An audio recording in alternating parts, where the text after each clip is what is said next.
Okay, folks. Good morning, everybody. My name is John Hamry. I'm the president here at CSIS, and we'll welcome you all. When we have public events, we always start with a little safety announcement, just so that people know that we're watching out for you. Can I ask you to hold down the conversation or step out, because we're starting. Michael Matera is going to be the senior security officer for our session today, so if anything happens, you'll hear an announcement. Please follow his instructions. This is the exit right here, right beside the stairs that'll take us down to the street level. We'll go over to National Geographic. We have a mutual support thing with them, and we'll order ice cream or something and celebrate our survival. Okay, we're going to be just fine. Nothing's going to happen, but I do want you to be ready, and please follow Michael's instructions in case we need to do anything. The other option is the bar. The other option is the bar. Well, yeah, okay. So we're here to celebrate the launch of a microsite. That sounds kind of goofy, doesn't it? Like the birth of a bunch of electrons. But that's not what this is about. Let me give you a little bit of background on what this is. About 4 years ago, when Prime Minister Modi became the Prime Minister of India, we developed a tracking system for all of the reform efforts that Prime Minister Modi was launching in India. And it became hugely important in helping what's going on. He was using it. Prime Minister Modi actually is using it to push an incentive to people in India to start moving along the agenda that he was trying to promote. Well, about a year and a half ago, my very dear friend Carlos Bulgaroni, God bless his soul, many of you know Carlos's name, certainly. Some of you may not have known him, but Carlos was a dear friend, personal friend, and a very great supporter of CSIS through the years.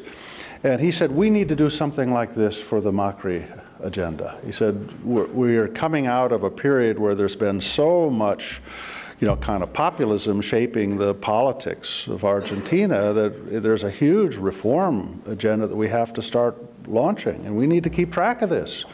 And we need America to know what's going on, and America to be interested and help pull this through. And so we committed ourselves to do exactly the same thing, to create a kind of a constantly updated tracking site that's keeping track of all of the reform initiatives that President Macri has initiated and where they stand, and to be a one source where people can go and find out both what's it about, what are the underlying issues, the source documents, the original source documents that would help you. All of that is being pulled together into this one single package. And we think it's going to become, we hope it becomes, a very important contributor to the initiative that's been launched by President Macri to move forward. I mean, America needs a strong Argentina.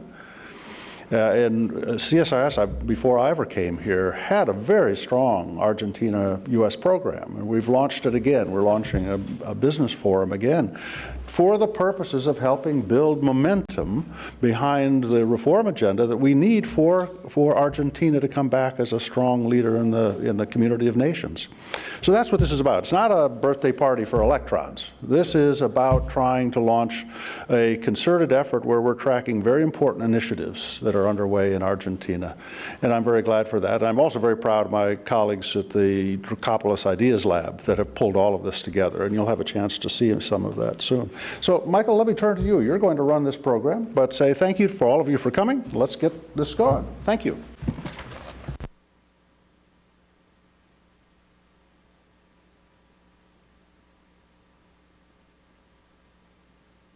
I'd like to welcome you all first to CSIS this morning. My name is Michael Matera. I'm the director over the last 9 months of the Americas Program here. I'm going to walk you through, whoops, we've lost our website.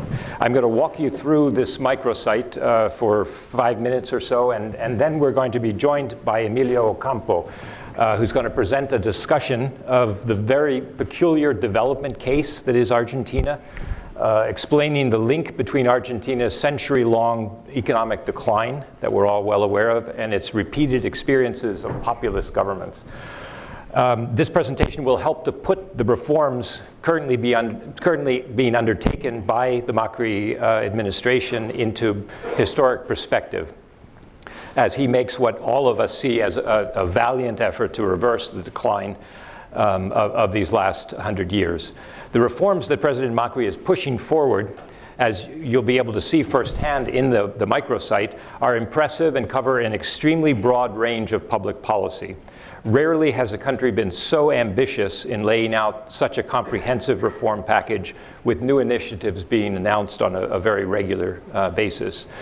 Just as rarely has a government been left with such a complicated legacy as the Macri administration was by its predecessor government, a legacy of essentially 12 years of populism. So let me briefly walk you through the microsite, and we'll give you an idea of how to move around the site. You can access this at home on your laptop. This has just gone public in the last 2 or 3 days, I think it is. I should say at the start that this is very much a living, working document. This is our first draft. We have about 34 reforms that a small group of us have decided are the key reforms of this first year. Some of the reforms have been completed, some of them not. And and I should say we have it in both English and in Spanish. So to get started, the reforms are first organized by sector. And we have, I think, 12 different sectors. You simply click on the sector of interest, political and judicial reforms. Those show up. Financial reforms, labor, communications, defense, international relations. But and then they can also be sorted alphabetically by name. They can be sorted by the status, that is in progress, incomplete, or completed, and by the level of difficulty. But let's start, let's say, with the financial reforms. Here, some of the earliest reforms that were introduced by President Macri: the end of Argentina's default on sovereign debt. The icon, the front of the icon, gives you the basic reform, basic description of the reform, and you click on it, and it gives you the reverse side that gives you a little bit more detail about the reform, the implementation. And then on most of them, you have hyperlinks that will take you to actual versions of the legislation, or reports on progress, reports on the actual reform implementation. Elimination of foreign exchange controls. This was a very difficult reform. It's completed, and the measure. This is a copy of the AFIP decree that resolved that issue, the elimination of the foreign exchange controls. Energy and mining, promotion of renewable energy, a reform in progress, medium difficulty. Promotion of shale oil and gas. We have here a copy of the agreement among all the public and private stakeholders that was reached on January 10th. This is all very, very recent. These reforms, or this microsite, is going to be updated on a regular basis. We have a small team of people that are going to be doing that with us, both down in Argentina and here in Washington. So again, I'd like to say this is not an exhaustive list of the reforms that the Macri administration is pursuing, but they're the most significant ones that we feel need to be identified in this site. We have 34 of them initially. We can add whatever we want. This is a living document. Our first draft, we welcome input. We welcome any reactions from the public in order to improve the descriptions, to make them more accurate. The site provides means to contact us. You'll find that at the bottom. Contact the Americas Program. And at the very bottom, you'll find just a brief statement on the methodology that was used. Before moving on to our presentation with Emilio, I'd like to just thank a number of people who, without their help, we would have not gotten to where we are today. First, Leslie Brock, who's a research assistant here in Washington. She's been the one who has been honchoing this whole process, getting all of the inputs from Argentina, working with the Ideas Lab. In Argentina, we have Carlos Ragúnaga, who is a senior associate of CSIS. He's been intimately involved in this and has been the one who's been doing most of the drafting.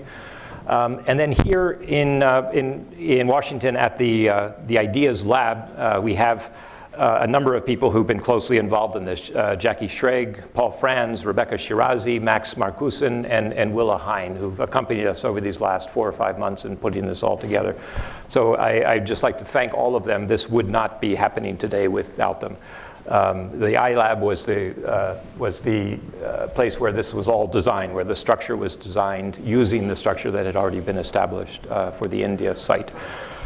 So it's now my pleasure to move on to the second part of the program this morning. It's a great pleasure to welcome you to CSIS, Emilio. Emilio is a professor of finance at the University of UCEMA in Argentina, and also professor at NYU's Stern Business School. I've known Emilio in different capacities over the last 15 years. We first met as parents on the sports field at Northland School in Buenos Aires, where our daughters studied together. You all have Emilio's biography in hand, but I'd like to describe Emilio as a modern-day Renaissance man. Besides being a highly skilled financial economist, investment banker, and emerging markets expert, he's a very talented teacher and storyteller. And as you'll see with his presentation this morning, and in recent years, he's become one of the most original historians in Argentina. A historian of what I like to call the very peculiar Argentine experience of the last 100 years. He's going to tell us about that. He's written 7 books in recent years, including one on populism and the decline of Argentina called Entrapados en la Farsa. He's written on Napoleon, the Emperor's Last Campaign, a Napoleonic Empire in America, which was selected by the International Napoleonic Society as the best book on the Napoleonic era in 2009. He wrote a book about the 2008 financial meltdown in the United States, another book on the Monroe Doctrine and Manifest Destiny, and a biography of Alvear, one of the great early Argentine leaders. His most recent book is called La Independencia Argentina de la Fábula a la Historia, Argentine Independence from Myth to History. I'm honored to welcome him here today to help mark the launch of this microsite and to explain to us some of the history behind the current reform effort of the president. Thank you. So, Emilio, let me get you to your...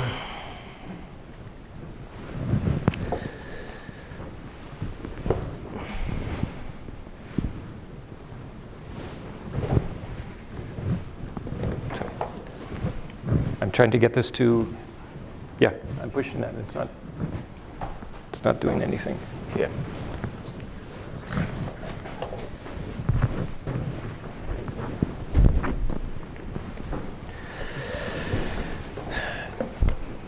Good morning, everybody. Thank you very much, Michael, for the introduction. Thanks all of you for coming here today. I have a presentation about Argentina, which I entitled Argentina Past, Present, and Future. And what I'm going to do is review a little bit of the past, because I think it's essential to understand Argentina's past in order to understand the present, and also to try to visualize where Argentina is heading. So let me start with this graph, which I think is a very powerful graph. It basically shows Argentina's position in the world's GDP per capita rankings, okay? And what you see there, that blue line, is what happened between 1875 and 1930, okay? The next line, which is the brown line, tells you what happened in the 30s. Argentina in the 30s started to go down. It was for a very long period of time one of the 10 wealthiest countries in the world. In the 30s, we see a decline, but the Second World War saved Argentina, because basically many European economies were destroyed. So Argentina's position in the ranking increased. And look what happened afterwards.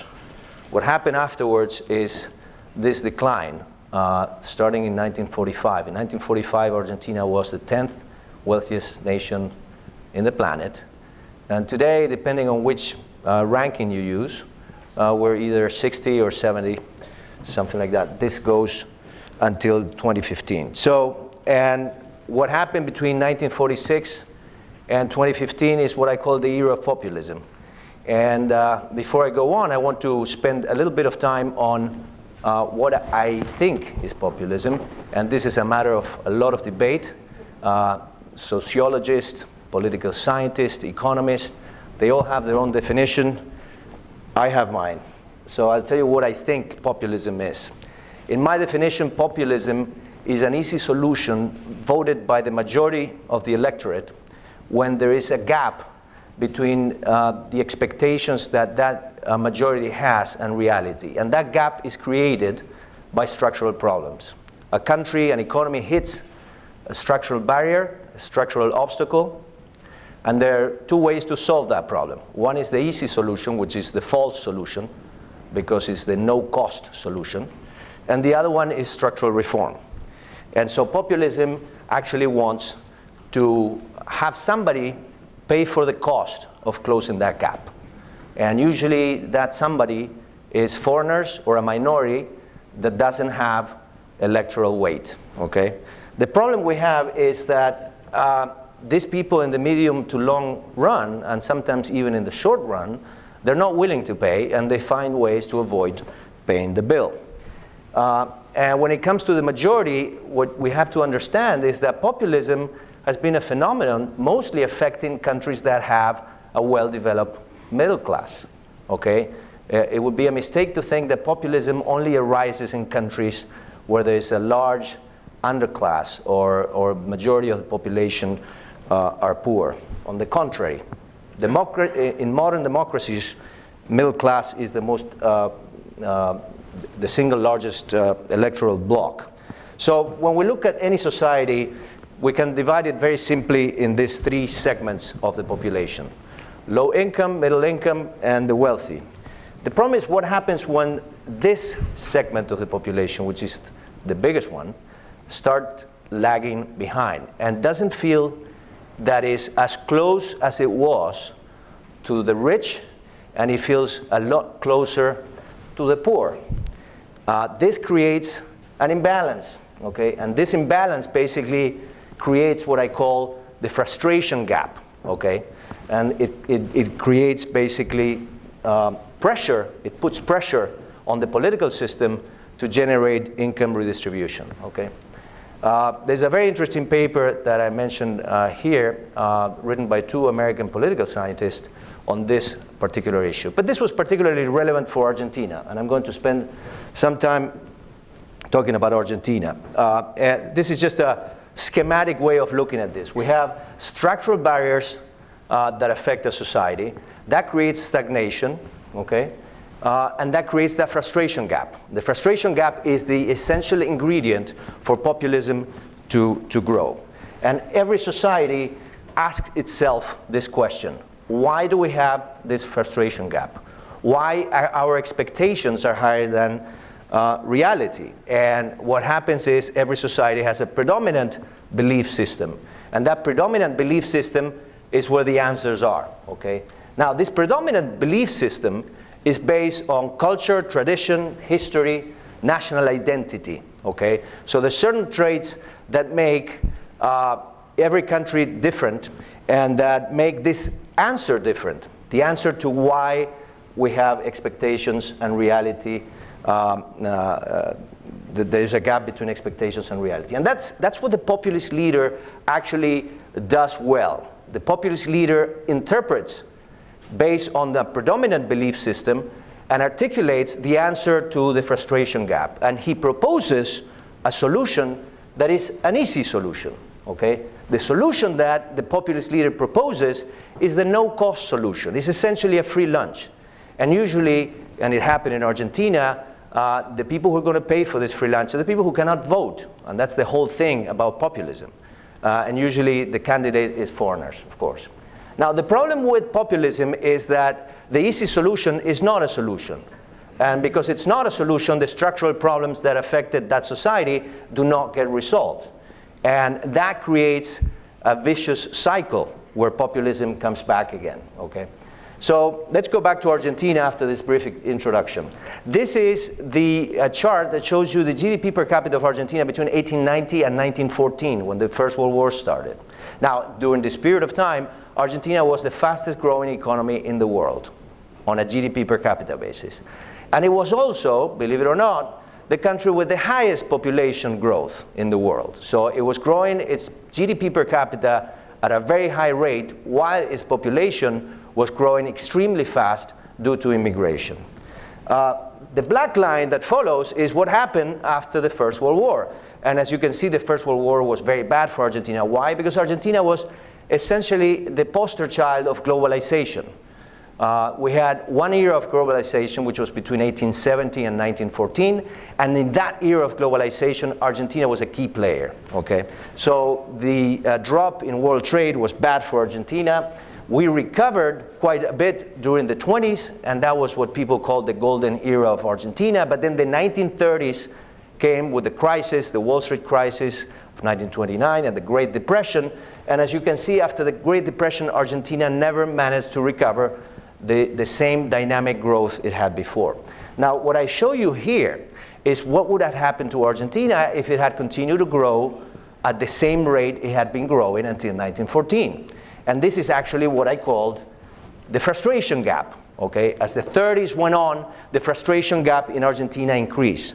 But not only we had the frustration gap, we had another trend that is very important. During the 30s, inequality, relative inequality in Argentina increased. This chart shows you the share of national income that went to the top 1%. And as you can see, in Argentina, it went from the low 20s to almost 30%. So 1% of the population was getting 30% of national income. Now, the peak of this was 1943. And it's not, I think a simple coincidence that 1943 was the year in which Perón staged a coup d'etat to become essentially the dominant political figure in Argentina. Now look what happened with the US during this period of time. You basically had the exact opposite trend, okay? Whereas Argentina inequality went up, in the US it went down. There's another trend in Argentina that I think is quite important to understand the surge of populism, and it has to do with civil and political liberties. What I show you here is an index of institutional equality, and this index captures a lot of things: rule of law, ability to vote, etc. But what you see is the 1930s marked a big change in Argentina. And the reason was, in 1930 we had a military coup, and after the 30s we had rigged elections, basically until the military coup of 1943. So we had inequality on one side, declining civil liberties on the other. Okay? So there's some things about populism that I want to highlight. The first thing is that in Argentina we didn't have populism before 1946. Okay? The second thing is that we had 3 peaks of populism. When I say populism peaks, I'm talking about the most intense period of populism in terms of the economic aspect. Okay? That was 1949, it was 1974, and 2012. The third thing that is very important is that populism in Argentina and in many other countries is not imposed by a dictator. It's actually something that comes out of a free election and is voted by the majority. The fourth thing that applies to Argentina is that populism has been recurrent and cyclical. Okay? And finally, and this is very important, it always ended badly. Okay? And there's some entropy in populism, and somehow people don't realize that. And this is one of the key issues, why people don't realize, why they keep voting for populism if populism is making them poorer. Now, this is the question that I've been asking myself for the last few years, and I devoted one book to answer. Okay? Now, one of the things I did in this book was to create an index of populism. And this is an index of economic populism. You have different dimensions to populism. You have discursive populism. So you have political leaders who like to talk, and you could call them demagogues, but they don't translate that speech into specific actions. And then there are the real populist leaders who actually say what they're going to do, and they actually do it. So this index of populism, this chart shows you since the beginning of the century, when we had free elections in Argentina, for each government, the intensity of populism. And this index is built with fiscal deficits, public employees, government spending, gap between the free exchange rate and the black exchange rate. So this tells you something that I showed you in the earlier slide, which is this recurrence of populism, the cyclicality of populism, how populism gains intensity and then it comes down. And basically, since 1946, we've lived in populist territory. The only experience that we had of non-populism in the last 30 years was during the Menem years and the beginning of the De la Rúa administration. So the question is, what happens now? Are we going down? Are we coming down? We're coming out of the populist territory, okay? Now, the interesting thing that you saw in that chart is that populism, I said earlier, ends badly. And the phases are very typical, and they repeat themselves. So it's like a bad movie that you see over and over again. And in Argentina, it's a bad movie, and it's worse because in every iteration, the country is poorer, okay? And it starts, obviously, with a party, okay, where there's a rise in public spending, nominal wages, public employees. All of this is financed by confiscating income from the farmers, the agricultural sector, which is the most efficient sector in the Argentine economy. There's income redistribution to the electorate that voted populism. There's imposition of all sorts of controls, foreign exchange, prices, etc. And there's also always, and has always been the case in Argentina, rampant clientelism, subsidies, crony capitalism, okay? And this is the good phase, the phase in which everybody feels happy about populism. But unfortunately, it always ends badly, because then we go into the retrenchment phase, which is essentially the crisis. And in the crisis, we see all these positive trends we saw before basically going into reverse, okay? And essentially what happens is we go from a party to a big hangover, okay? And this is the story of populism in Argentina. And we've seen this movie, as I said, many times, okay? Another thing that I want to highlight about populism that has nothing to do with economics, it has to do with what happens in civil society. In this chart, what I show you is, since 1993, okay, the index of economic populism, which is the red line, and then I show you another line, which is the index of press freedom, which is put out by Freedom House, okay? And what you can see here is that starting in 2003, when the last populist experience began, the index of press freedom has gone down, or went down. It has now obviously recovered. This goes until 2015. But the point I'm trying to make is that populism, by definition, is antithetic with press freedom. Because one of the things that populist demagogues do is they try to impose their own vision of reality. And the only antidote to this vision of reality, which is artificial, we can call it alternative reality if you want, the only antidote is free press, okay? The other thing that populism does is not only it affects civil liberties, but it affects culture, it affects values, it affects the way people think, because there's a way of interpreting the world that populist leaders want to impose. And let me show you, this is an interesting experiment that I did with data from the World Value Survey and Latinobarometro, which are two organizations that track the way people feel and think in different countries. And I've chosen Argentina and Uruguay in two specific dates, 94 and 2014. Argentina and Uruguay, for those that don't know these countries very well, are sort of like big and small brother. They have the same ethnic, historical background, customs, football, mate, all these things together. There are probably no other two countries that are so similar as Argentina and Uruguay. The interesting thing is that Argentina in the 90s was not experimenting with populism, and Uruguay was not experimenting with populism, but during the last 15 years, Argentina decided to go into a populist experiment again, whereas Uruguay decided to continue to try sensible economic policies.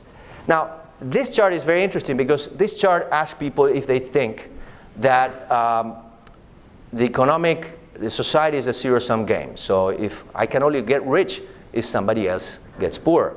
So the only way for me to have a better situation is to take money from somebody else.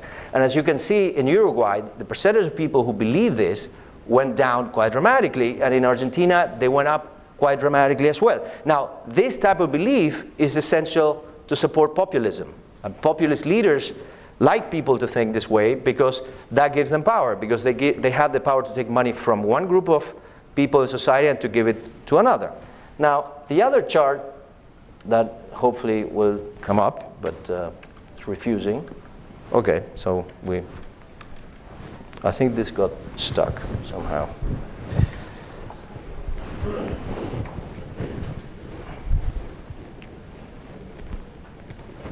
No. Oh, yeah, here we go.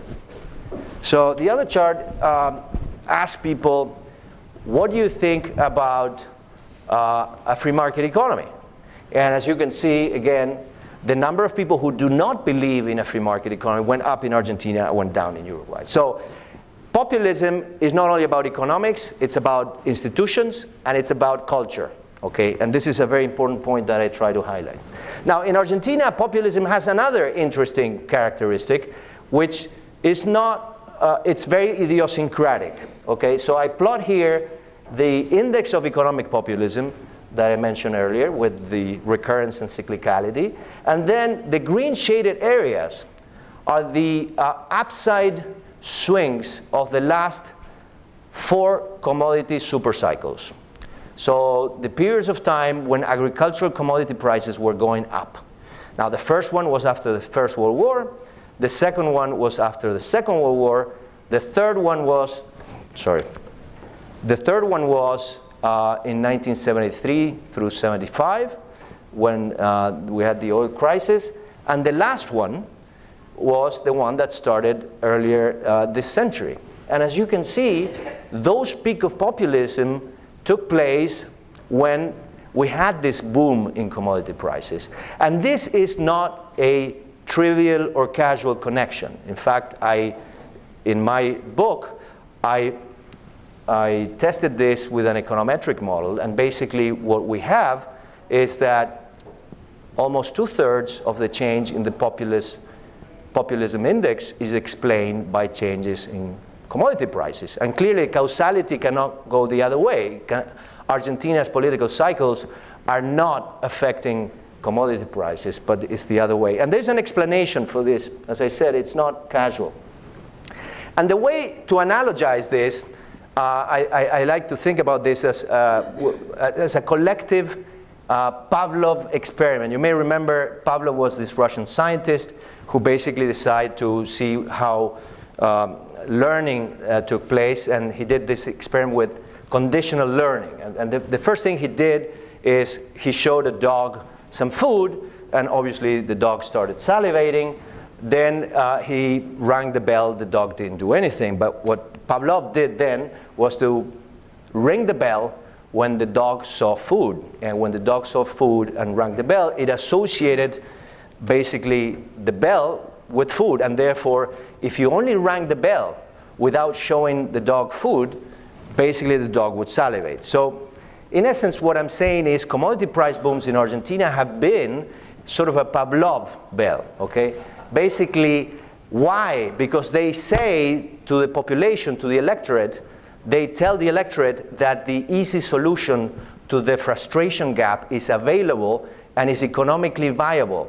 And let me just say the following. Agricultural commodity prices affect immediately the income of the population, because meat and bread are the staple of the diet, and so people are very familiar and they can feel and they know that this is happening. So obviously population understands that this is happening, that there can be a party.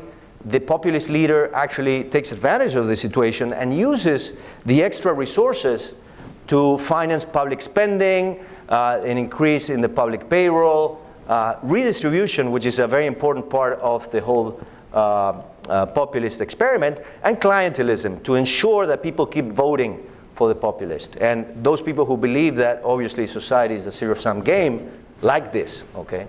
Now, what happens is that commodity prices are very, very volatile and very hard to predict. And at some point, they go down. In Argentina, when commodity prices go down, basically populism enters into an existential crisis, okay? But the most important thing is that because the populist experiment is about avoiding the structural reforms that the economy needs in order to grow on a steady basis, you are almost guaranteed that you're going to have another populist experiment, because the frustration gap will only grow with populism. The country will continue to decline, and therefore the frustration gap will increase. Okay? Now, in Argentina, I say we've been unlucky. Why we have been unlucky? Because if you go back to 1946, and you look what happened on the month in which we had a presidential election, in the previous 12 months, commodity prices in the world, I'm talking about US dollar denominated agricultural commodity prices, on that month in which Argentines voted, in the previous 12 months they had increased 25%. But for the rest of the period, the increase was only 5%. Now, I say this is bad luck because election dates are set in advance and nobody can predict where commodity prices go. And if you look at each election and you see what happened with commodity prices, this is probably one of the best predictors of whether a populist candidate is going to win the election or not. Now, I gave you a little bit of history. Now I'm going to tell you what has been the cost of experimenting with populism for Argentina. Okay? And this is very important because the cost has been huge, and this is the big question. And in this chart, I show you GDP per capita in 2015, which is this little blue bar. And this other bar is where Argentina would be if it had the same position on global GDP per capita rankings as in 1946. Well, Argentina would have a GDP per capita of $50,000, and we only have $8,500. Now look where Australia is. And this is not also coincidence. In the 1930s, Australia and Canada were the two countries Argentina was usually compared to. Okay?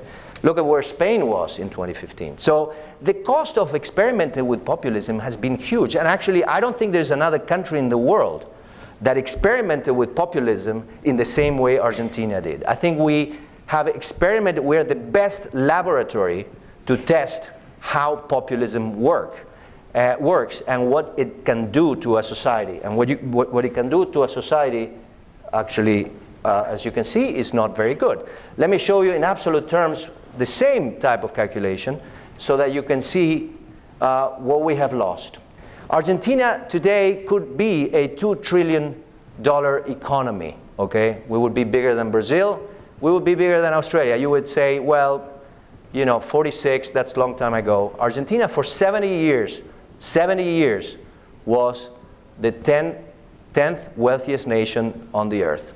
If we had done the structural reforms that other countries did, if we hadn't tried with populism, which was a refusal to do the structural reforms that obviously had some cost, we would be much better off. Not sure that we would be still there, but clearly we wouldn't be where we were at the end of 2015.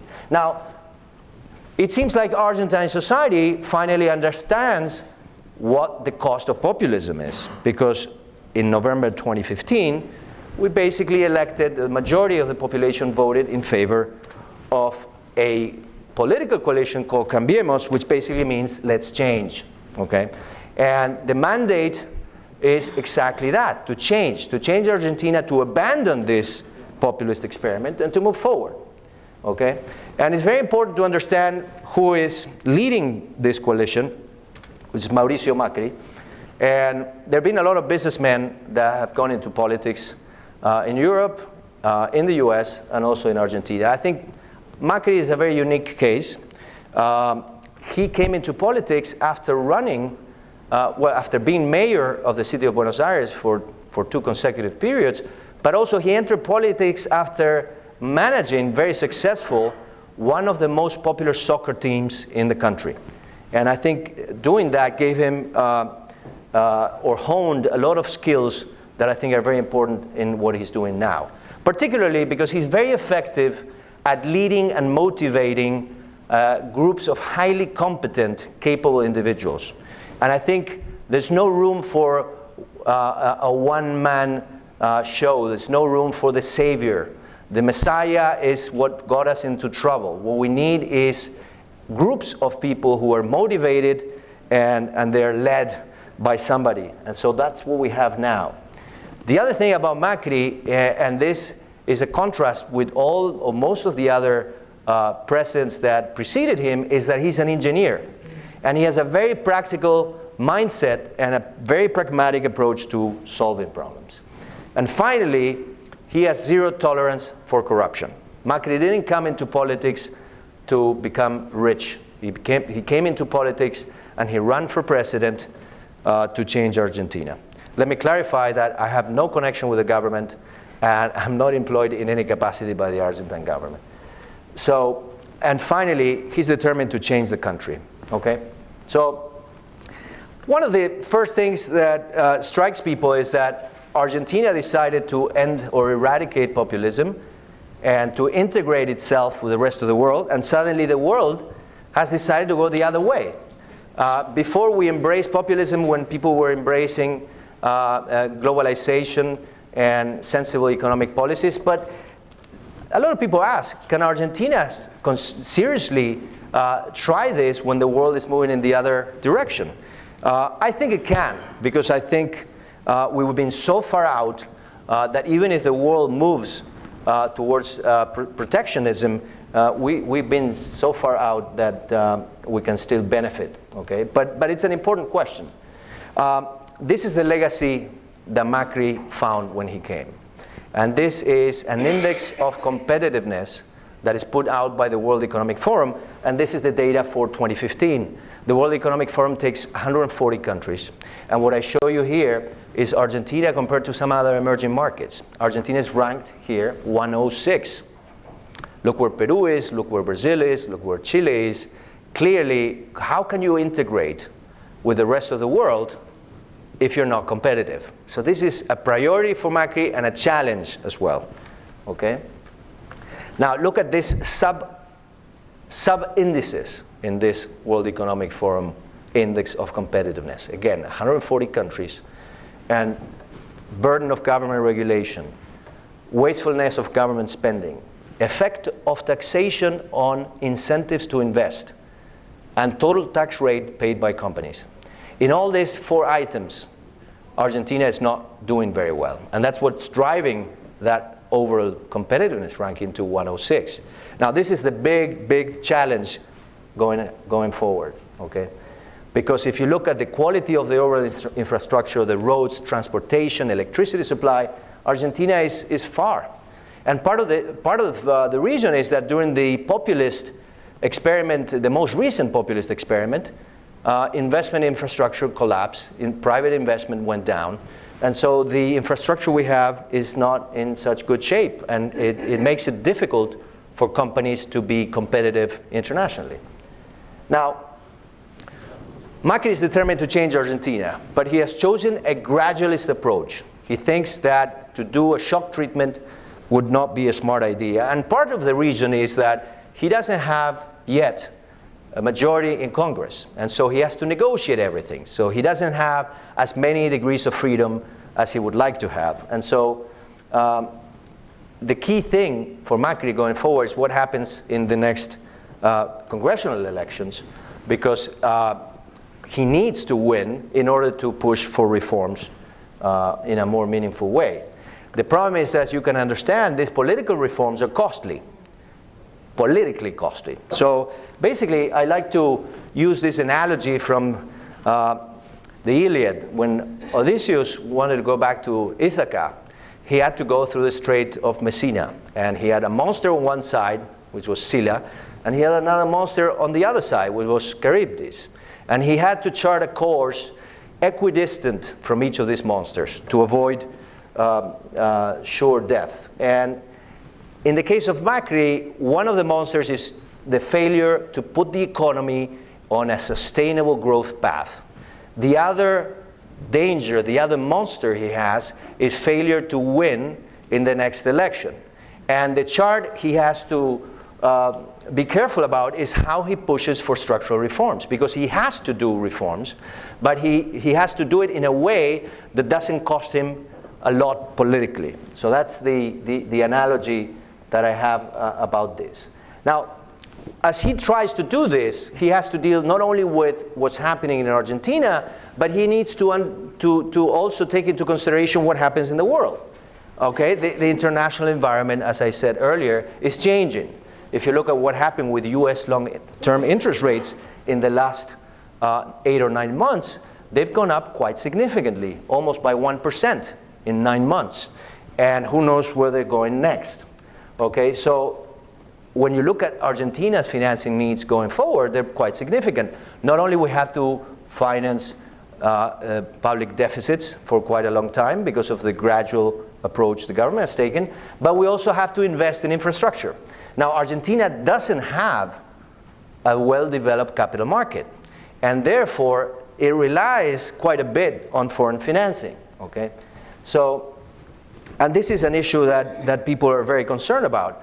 In Argentina, we came up with the word tailwind to describe the conditions that exist internationally that favor the country. So either we have tailwind or we had headwind. And I came up with an index, which I call the tailwind index, that basically tells you where the wind is, whether it's blowing in our favor or against.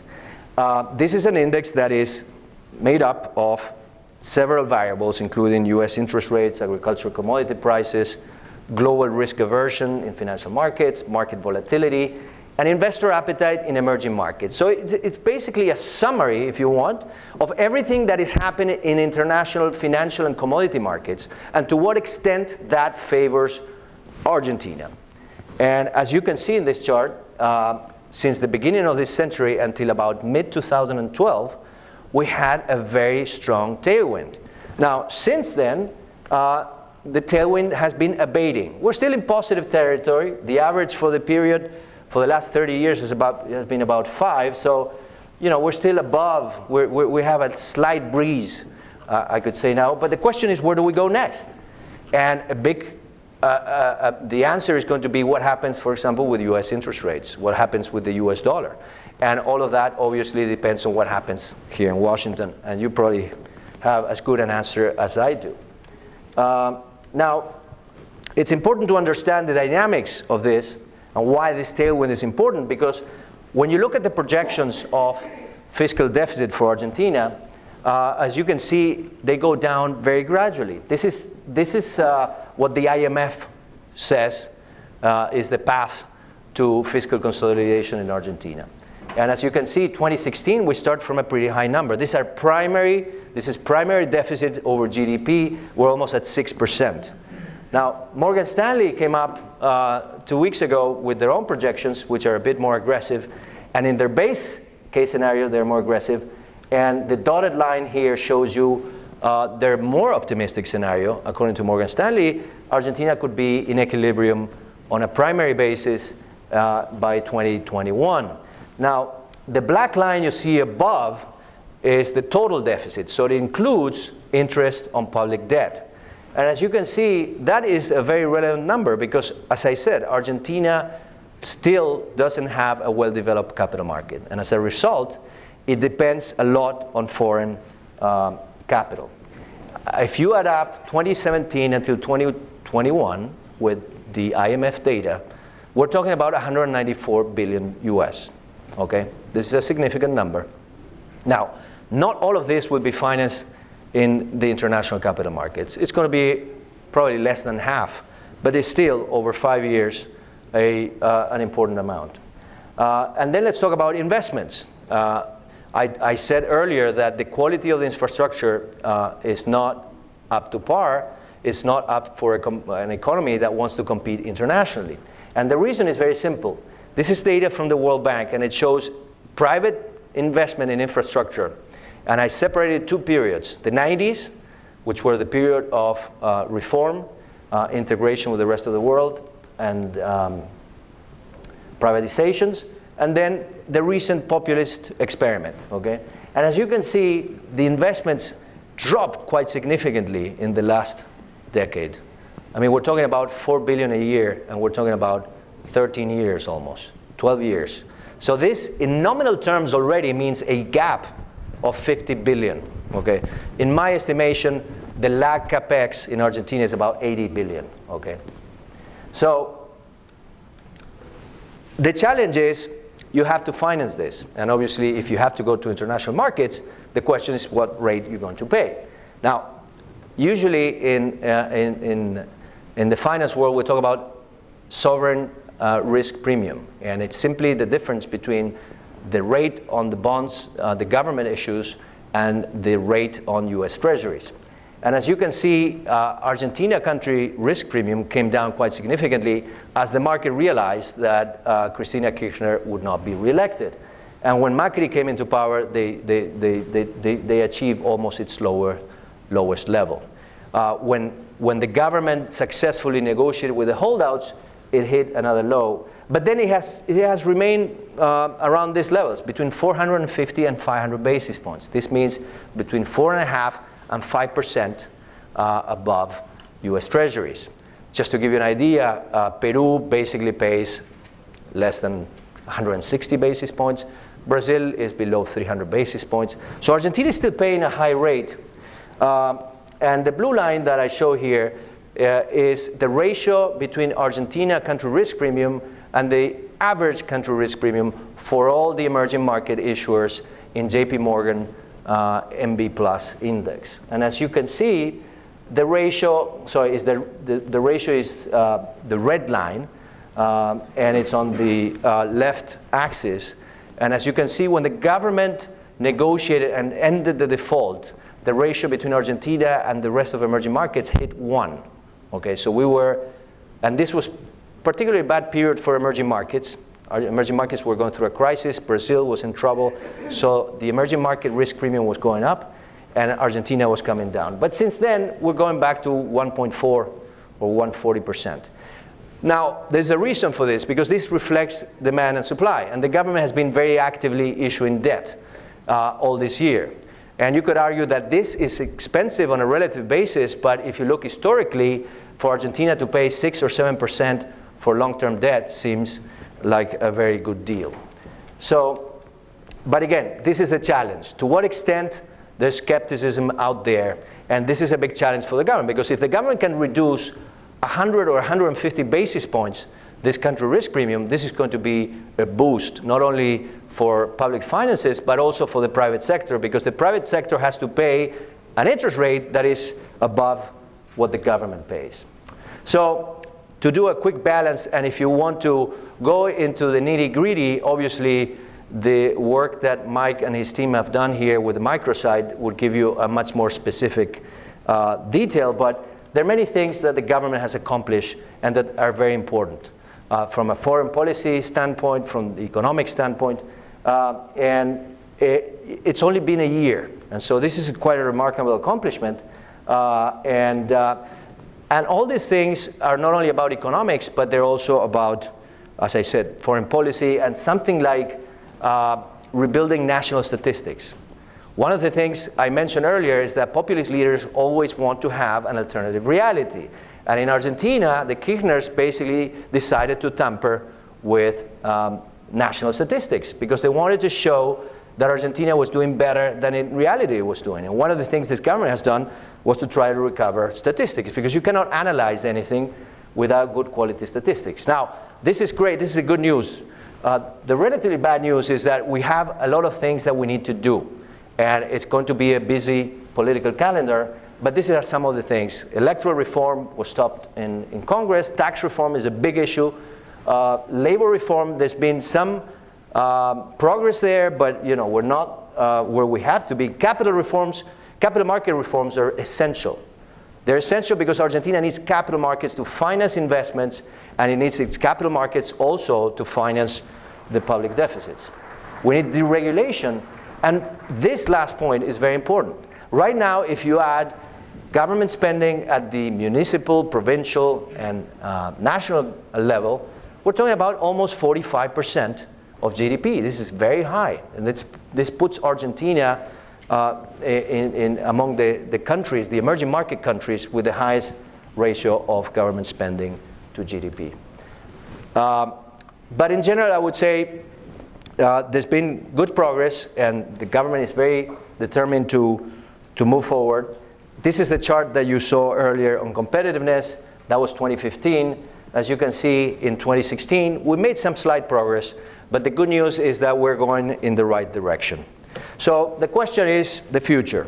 And here I give you a 30,000 feet view. Basically, the challenge for Argentina is to replace what I call the vicious cycle of populism that started in the 30s with the frustration gap of Argentina, the Argentine dream basically disappearing. So the Argentine dream after the great crisis of 1930 basically vanished. And that was what gave rise to populism, because it was the question, why is this happening? And there are two ways of looking. Whenever you have a problem, there are two answers. Either it's your fault and there's something you have to do, or it's somebody else's fault. And the answer that populism always gives you is that it's somebody else's fault. Somebody else is to blame for what is happening to you. And basically, Perón was very good at this. And what he said is, we are being exploited by Anglo-Saxon imperialism. And that was the answer he gave. And also the oligarchy, which was the agricultural sector.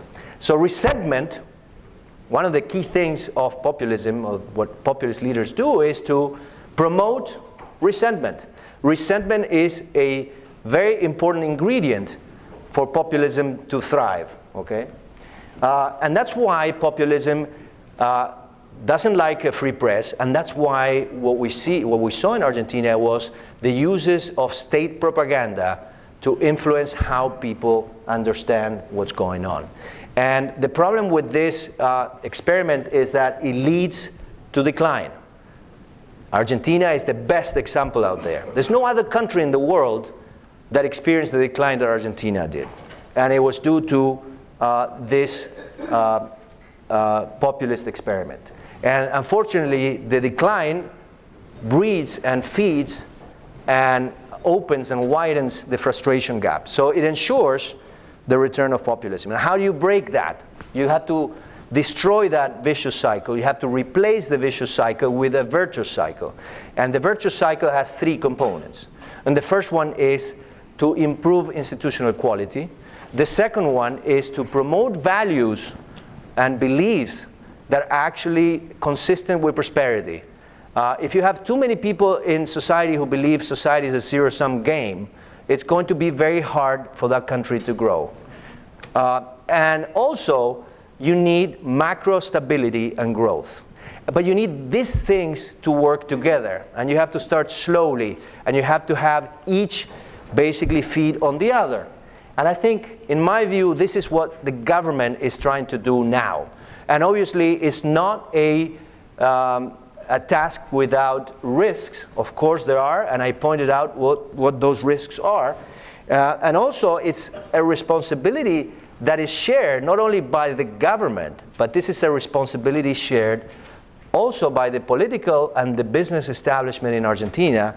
And for this to work, there's another important ingredient, is we need the support of the international community. And that's why I think events like this one are so important to what is happening in Argentina today, because we need all these things to work together. We need to replace this vicious cycle with a virtuous cycle. And I think the government view, the government shares this perspective on how to change Argentina. So that's all I have to say today.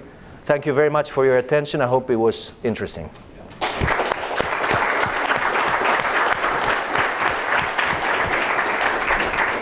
Emilio, come and have a seat. Emilio, thank you very much. That was great. So now I think you understand what I said in saying this man is a great storyteller. the way that he's been able to weave some of the complex issues of financial economy and finance in with the history and the perspective. I wish that I had this kind of presentation before I went to Argentina as the political counselor and as the DCM. No, each time I hear this presentation, I feel I understand the peculiar case of Argentina in a much better way. But it is a most peculiar case, a most difficult case to understand. I'm going to ask a few questions first, and then I'm going to turn to all of you for questions. I think we have plenty of food for thought, and we have another 45 minutes or so to take advantage of Emilio here today. First, his point on the need for international collaboration, cooperation. I mean, I agree with you completely. I think that it's been clear that the Obama administration was very strongly committed to President Macri, to the reforms that he was undertaking. It was quite clear that we were sort of behind him. We believe that the new administration will be very much, hopefully, in that same mode. And just a couple of days ago, in fact, there was a Senate resolution passed in support of President Macri, in support of the economic reform package that he has been advancing over this first year. So I agree very much that the international collaboration is going to be a very important part of that, and we'd like to believe that some of what we're doing here at CSIS with presentations of this sort, and also with some of the initiatives that we're getting started, will help in that direction. In 3 weeks, we're launching in Buenos Aires a public-private strategic forum, we're calling it. It's a private sector-led forum that is meant to identify issues of strategic importance in the bilateral relationship and to advance concrete initiatives to try to move those forward. This is, in a sense, the local beginning of this discussion here that we will continue 3 weeks from now. But Emilio, a few questions. There are quite a number of analysts in Argentina that would argue that Mauricio Macri is himself a populist, and that a lot of the reforms that he's been advancing over these last 12 months aren't very different from the heavy fiscal spending that we had under the Kirchners. But there really isn't much of a difference. You were reminding me that there's someone who said that Mauricio is seen as by some as the Kirchners, but with good behavior. Good manners. Good manners. What can you say more about? Well, I think you have to ask yourself first, is there another option to what the government is doing, given the political situation and the fact that the government doesn't have congressional support? So to push for very aggressive reforms now would generate, I think, too much political noise and would generate a lot of resistance. And I think the government is prioritizing the political side to get to the midterm election on a solid footing, to then accelerate reforms. So I don't think Macri is the Kirchners with bad manners. I think the Kirchners, even with good manners, could have been disastrous and would have been disastrous.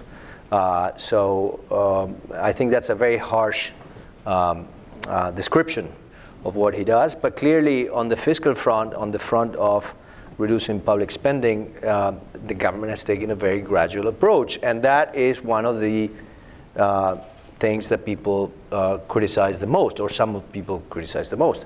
Obviously, when you talk to people on the left, or even within the Kirchner side, what they claim is this is another neoliberal experiment, and so you have people from both extremes of the political spectrum throwing stones at the government. But as I showed in that chart, or in that slide with the two monsters, it's a very difficult course that the government has to navigate through.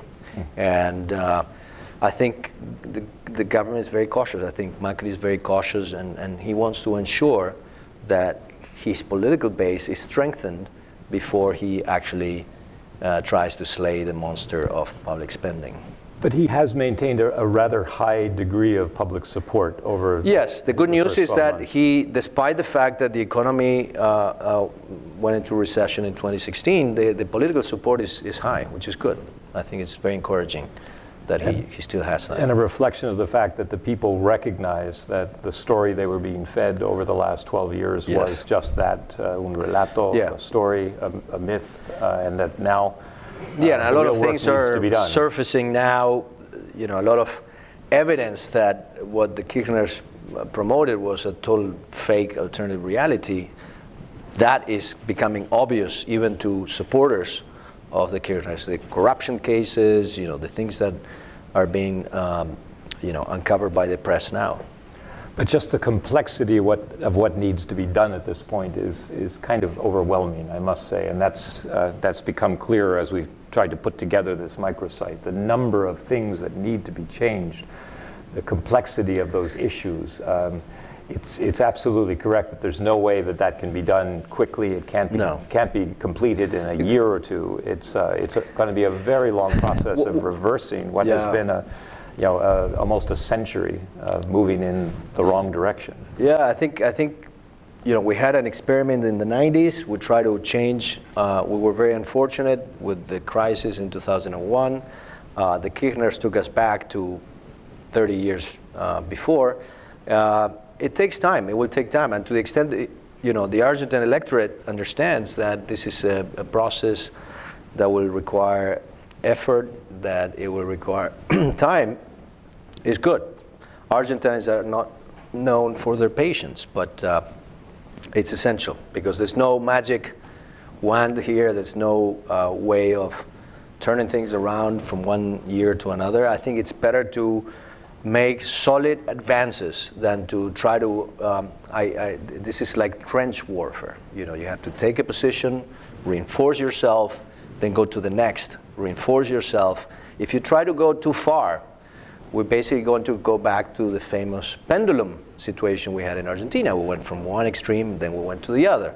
And that's why when I talk about the virtuous cycle, these are things that have to feed on each other. This is a cycle, and it means that you improve institutional quality, you promote values that are consistent with prosperity, you provide stability and create the conditions for growth, and all these things start working in your favor, slowly but working in your favor.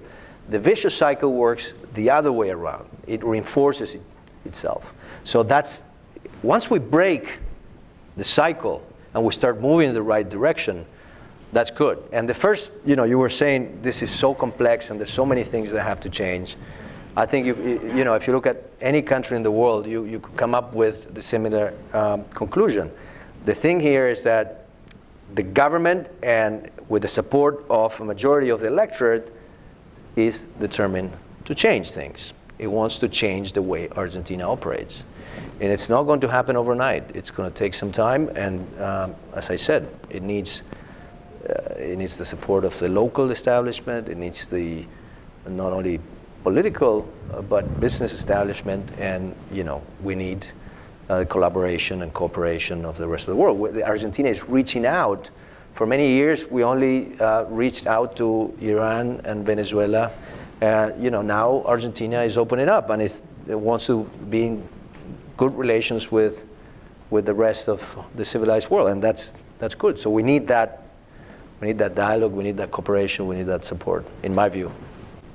To what degree has the political opposition been willing to recognize the complexity of what the government faces and collaborate? And to what degree do you think?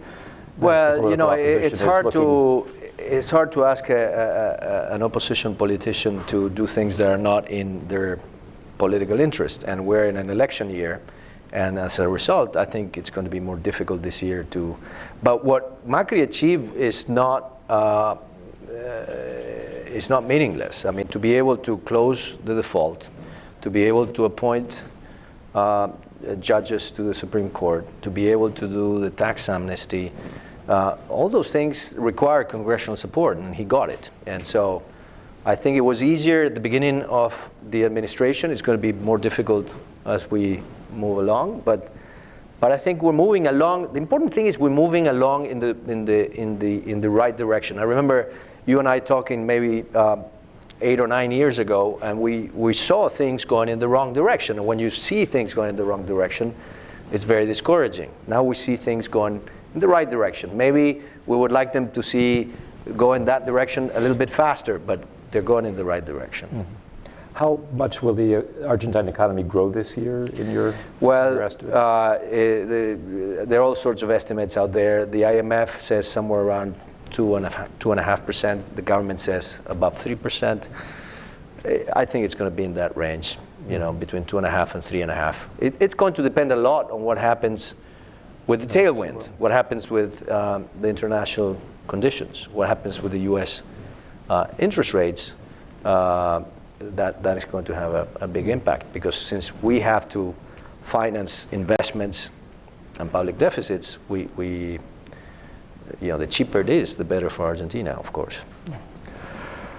The impact of populism on the culture of the country is one thing that I've been fascinated with, and I know you have had a lot of involvement with education and promoting cooperation, international cooperation on education. This is one of the most difficult things to change in a country, and Argentina has had several generations now who have lost the culture of work. How serious is that? Does that need to be turned around before we can really expect that this is? Well, if you remember that slide where I talk about the virtuous cycle, this big component that is culture. And Macri has emphasized this from day one. He says we need to recover the culture of work. Unfortunately, in every country you have lazy people who don't want to work. In every country you have people who don't want to work and live well. You also have people who don't want to work but don't care whether they live well. We call them hippies. But in Argentina there's a relatively large percentage of people who like to live well at the expense of others. And those people have to learn that that's not a feasible option. And unfortunately, that's the most difficult thing to do.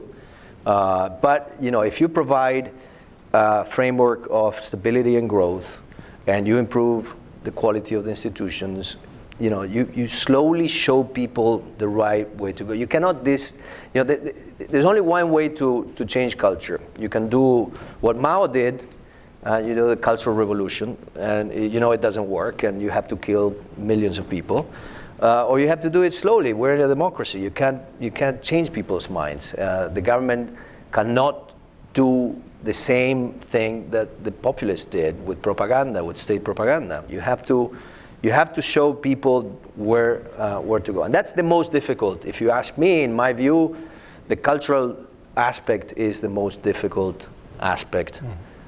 Here. But if you have the other two components working well, then they start feeding on each other. So but I think you're absolutely right. That's a big problem. No, for me, the most important thing is that the new president, his team, understand these issues. They understand what they face.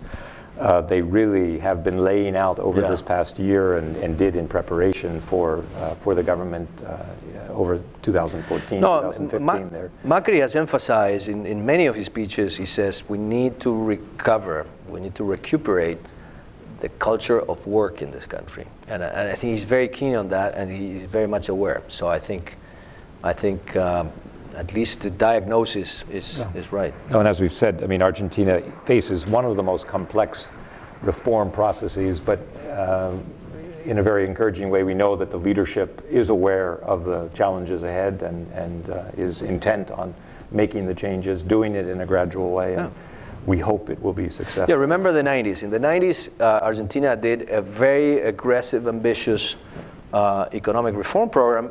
The difference was that it was done by a political leader that had strong support, and he had control of Congress, both the Senate and the House. It was much easier to do that, and we were coming out of a massive crisis with hyperinflation. And when a country hits such a crisis, people are much more open and willing to endure reforms. So the experiment of the 90s cannot be replicated now, because politically the conditions are not there. Right. Yeah. No, great. Well, we've got a lot of Argentina experts here. I'd like to open the floor. Yes? I'm Barbara Bowie Whitman, and I haven't been to Argentina since December of 2006. I found the Summit of the Americas there to be one of the most discouraging international meetings I've ever attended, and I vowed not to go back until they had a friendlier government.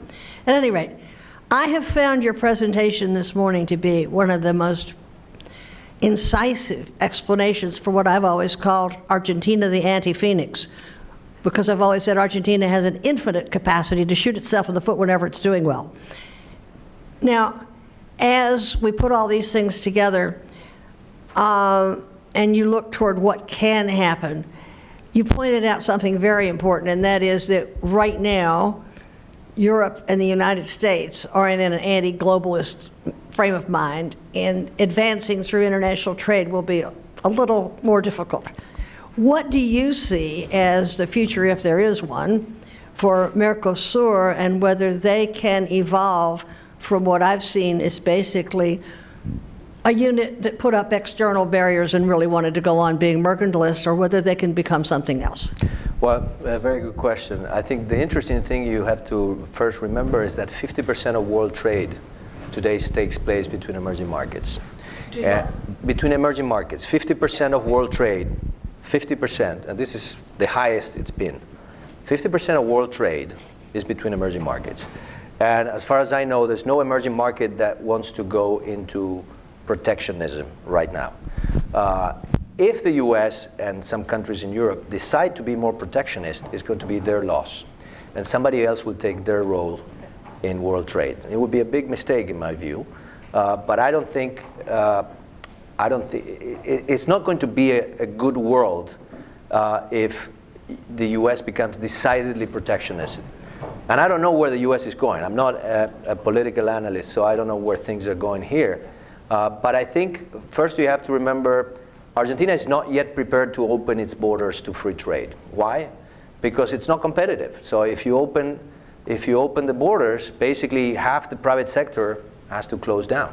So before you open up, you have to change things. You have to reduce public spending. You have to reduce taxes. You have to regulate. So all of this is a process that takes time.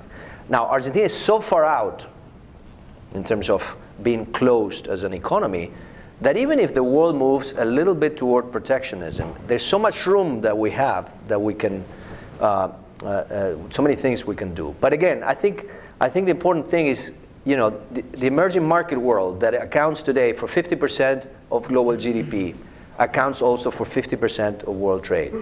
And those countries want to continue to trade. And that's, I think, it's very good news. It's a very different thing from the past.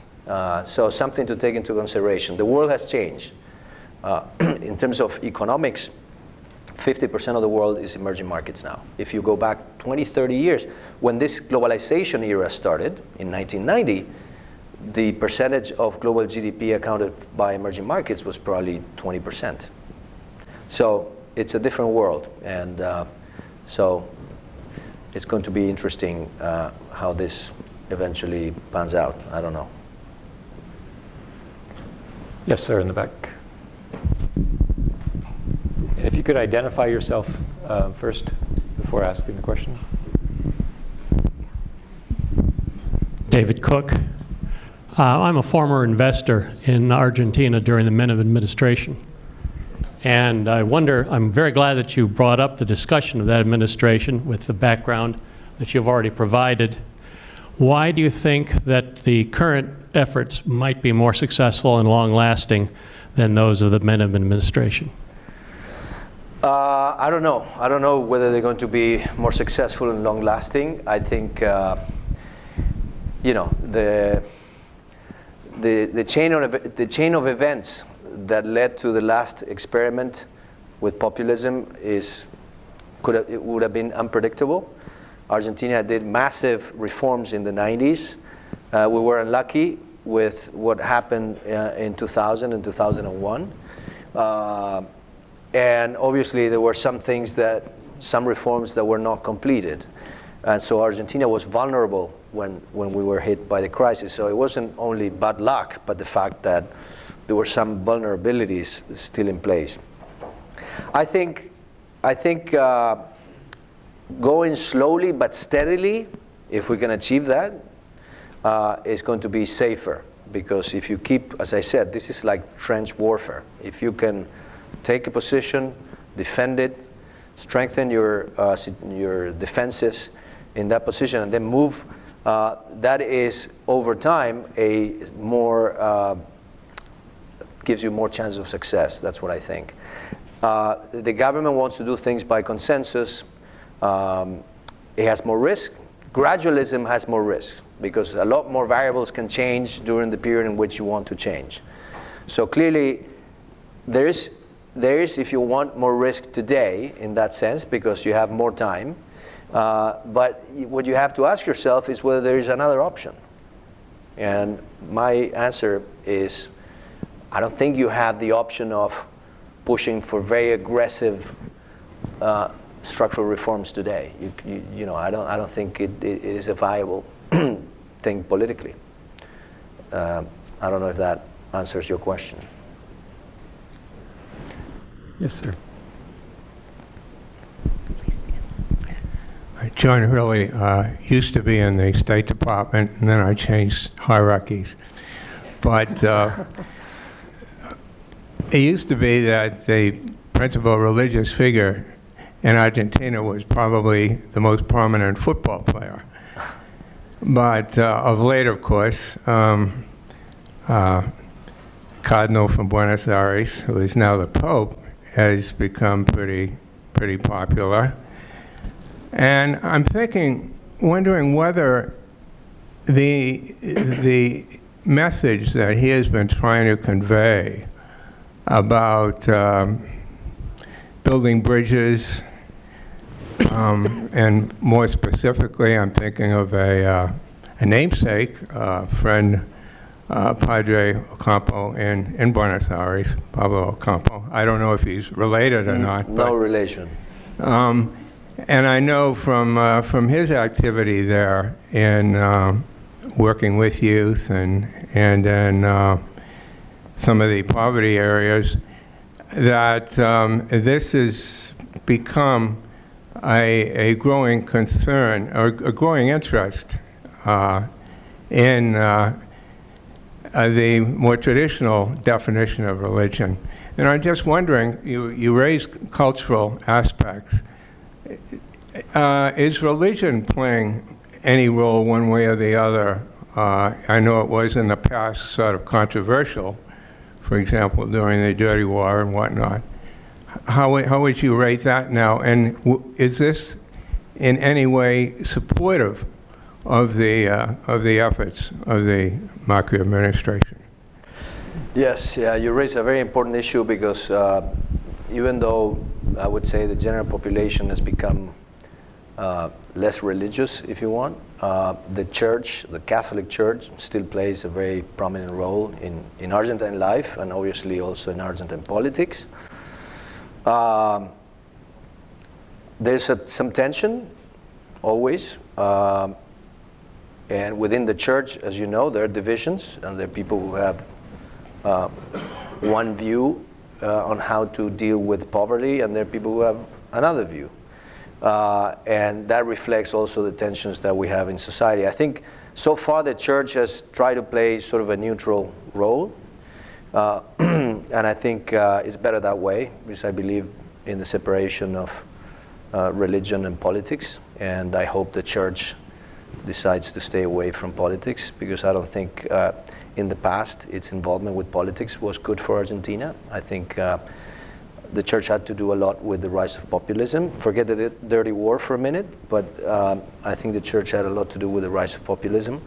And so I think so far I don't see the church as an obstacle.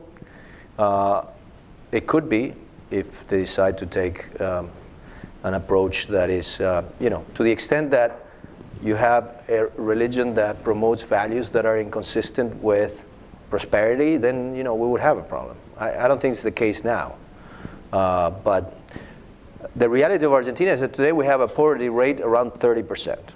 And the fact that we have this poverty rate is the result of experimenting with populism. I mean, if you can generate more poverty if you want.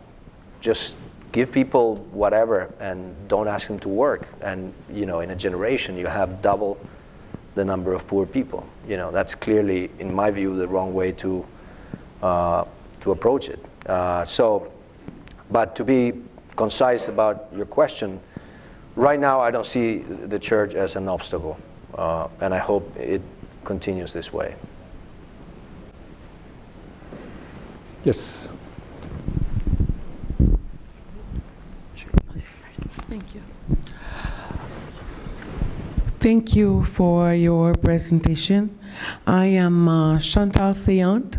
I am from Haitian Institute in Social Studies, and our interest in following your presentation this morning was how Argentina can be, what is being done in Argentina can be an example for Haiti as we struggle on how to get out ourselves of populism from being used from one extreme to the other.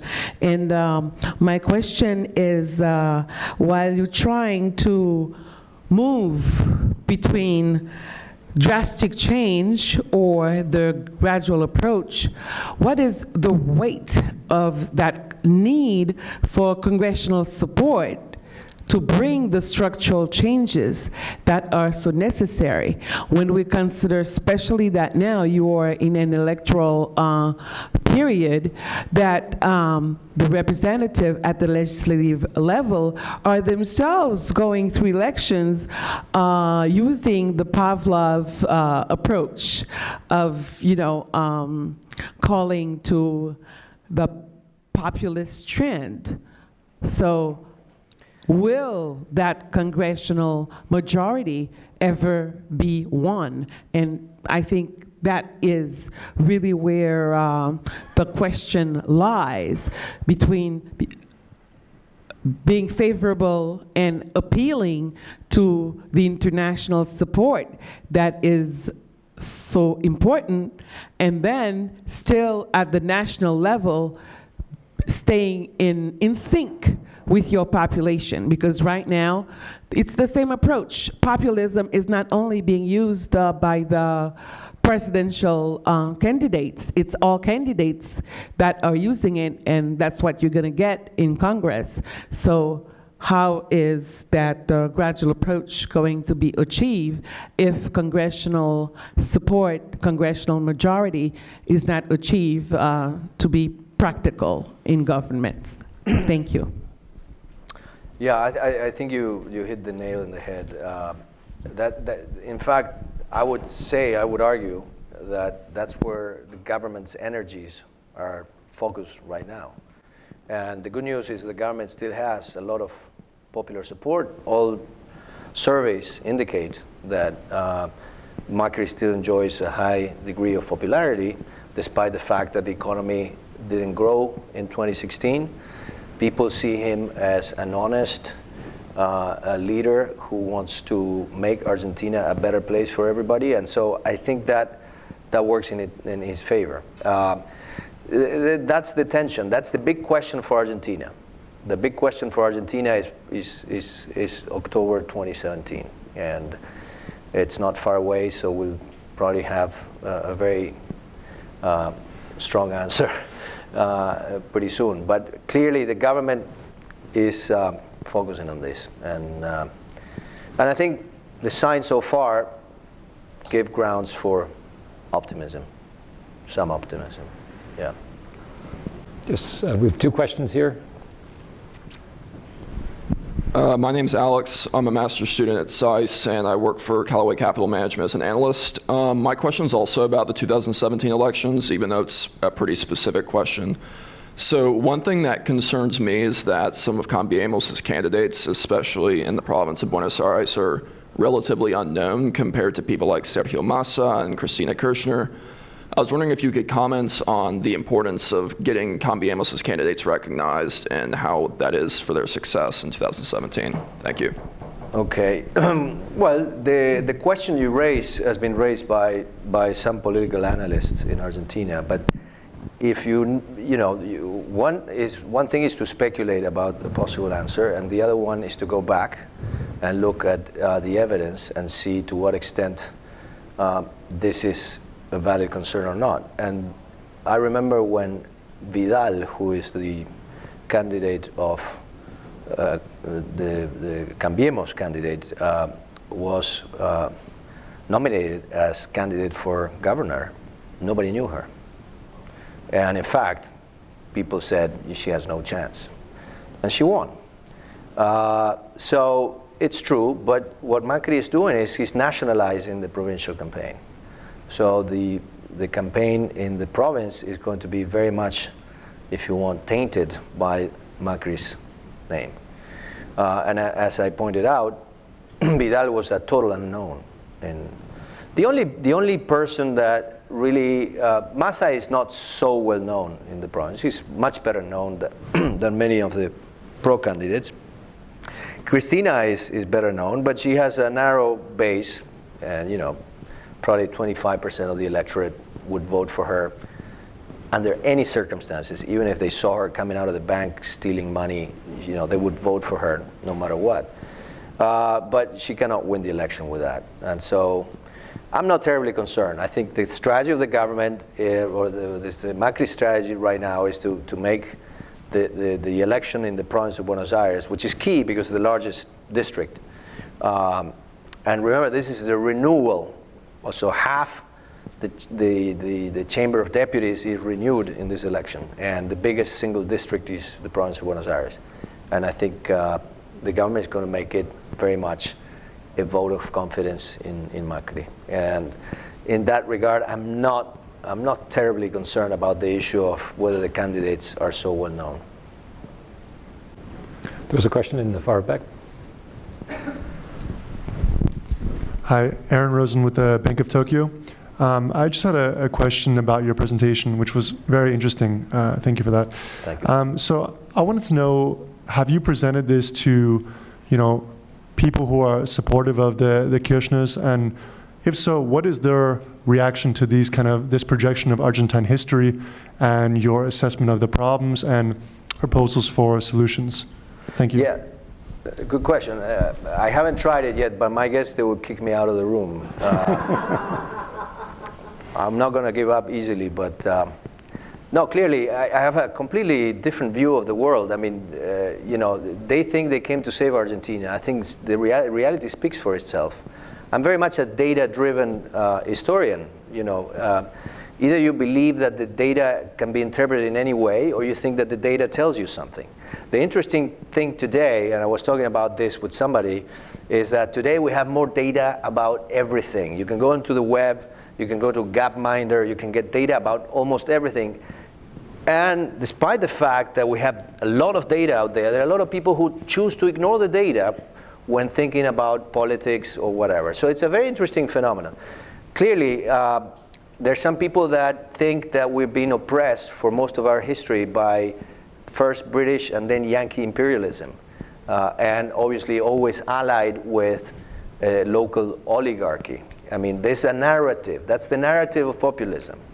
I think that narrative is the narrative of somebody who's always going to be a failure, because there are two types of people in this world: people who think that their destiny is in their hands, and people who think that their destiny is in the hands of others.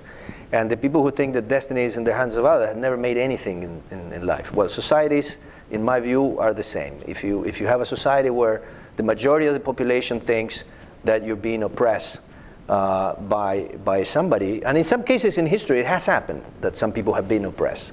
In my view, it hasn't been the case of Argentina. And so, yeah, we would have a fight, clearly, or an argument at a minimum. But, it's fine.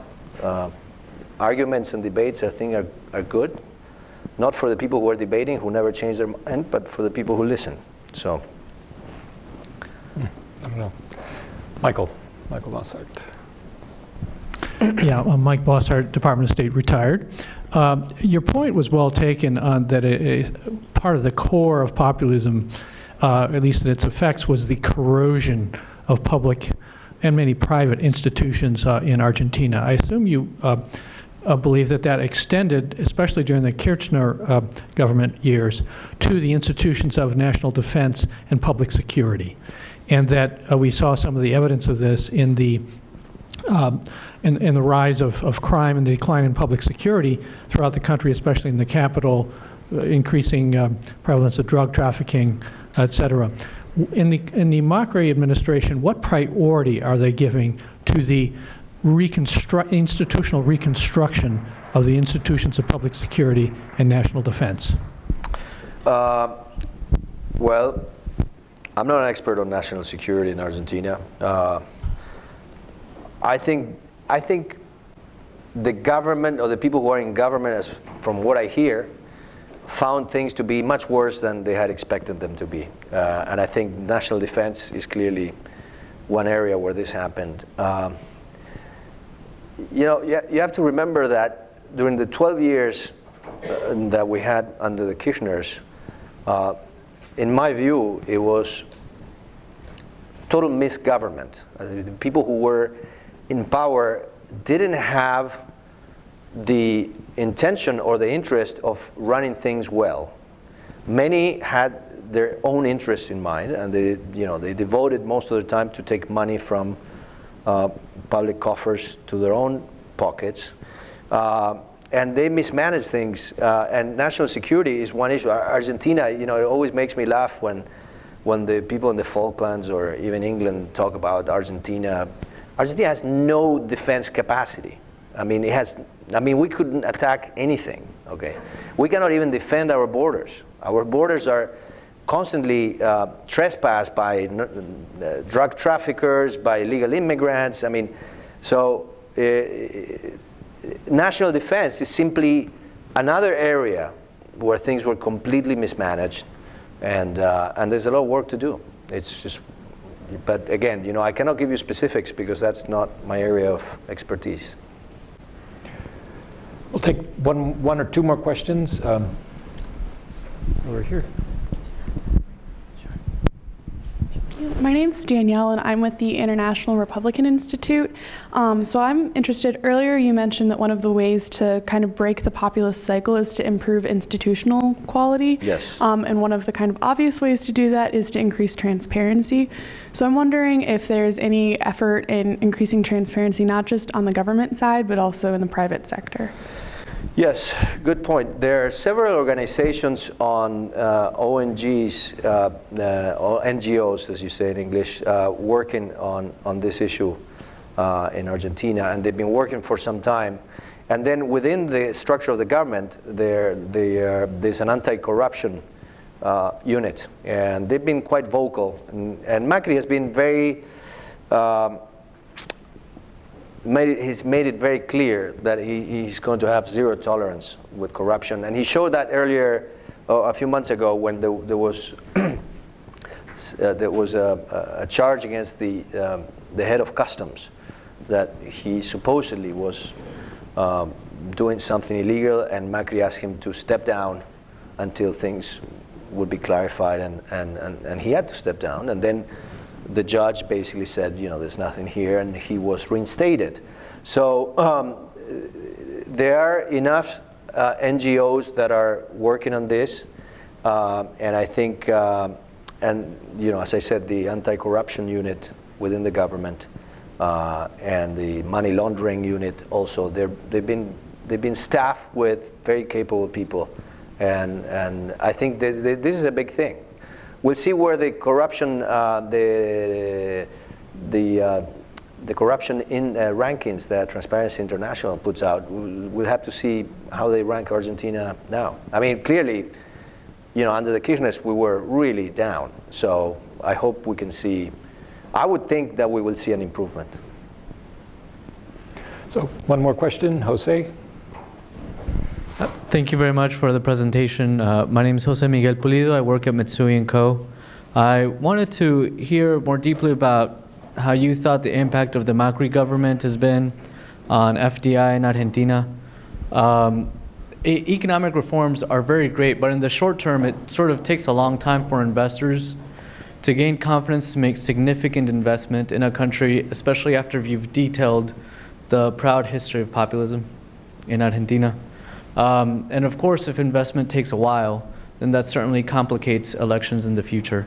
So I'd just like to hear about your perspective. Yes, you're absolutely right. I think the government had the expectation that capital would pour in faster than it did. Part of the reason is that, as the World Economic Forum rankings show you, we have an issue with taxes in Argentina. And the problem with having high taxes when you have very high government spending is you cannot reduce taxes because you already have a deficit. So either you reduce spending, you have to do something about it. So this is a catch-22. There's one sector, though, where foreign capital comes in and does it relatively rapidly because it's the type of capital that is used to dealing with country risk, and that's energy. And the government is giving a lot of weight and importance to the energy sector. And I think that's the area, that's the sector where we can see quicker reaction in terms of FDI. It's going to take a while because the things that are basically affecting competitiveness in Argentina are the same things that would make a multinational decide whether to go into the country or not. And so this is part of the equation. This is part of the complex balancing act that the government has to manage. One thing the government did recently, for example, is it introduced a flexible labor regime for the energy sector. And it's going to be a test case. The labor system in Argentina is extremely rigid and costly, okay? And the government negotiated with labor unions in the energy sector, and they managed to reach an agreement that makes it more flexible and obviously more appealing to foreign capital and to local capital. So that's a test case. That's a step in the right direction. We'll see whether we start seeing some traction. But in my view, foreign investors, FDI decision makers are looking at Argentina. They're interested in Argentina. They're taking a cautious approach because of the history behind Argentina. But I think if we see the governability issue fading away with the midterm elections, I think we're going to see a much more active presence of FDI in Argentina. That's my view. Great. Emilio, thank you very, very much. Thank you very much. That was with a clarity that one rarely hears on what is a very, very complicated topic, how to explain the peculiar development case of Argentina. But no, that was really first class. Thank you very much. If we can all